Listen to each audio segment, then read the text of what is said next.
নমস্কার বন্ধুরা, আজকে আমরা দেখে নেব আগামীকাল যেটা আপনাদেরকে বলেছিলাম যে সেন্সেক্স কোথায় ওপেন হবে, কোথায় কী হবে।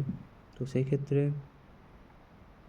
আপনারা যদি আমাদের আগের ভিডিও দেখে থাকেন তাহলে জানবেন যে আমি যেখানে বলেছিলাম মার্কেটটা ঠিক 50 থেকে 100 পয়েন্ট কাছাকাছি, মানে যেটা আমি বলেছিলাম ঠিক তার 50 থেকে 100-র কাছাকাছি হয়েছে।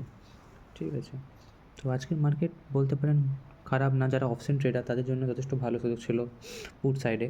লাস্টে কলেও কিছুটা লাস্ট অপশন ট্রেডিংয়ের জন্য ভালো ছিল, বাট পুটে আজকে মার্কেট খুবই ভালো ছিল। দেখতেই পাচ্ছেন আপনারা আজকে 548 পয়েন্টের মতো মাইনাস হয়ে গেছে সেন্সেক্সে।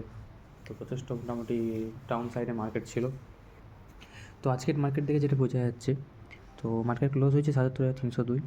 আগামীকাল মার্কেট ওপেন যতদূর হওয়া সম্ভব 77,520 থেকে 77,600।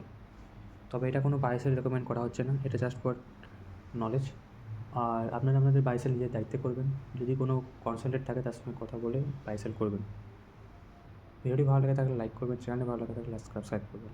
ধন্যবাদ।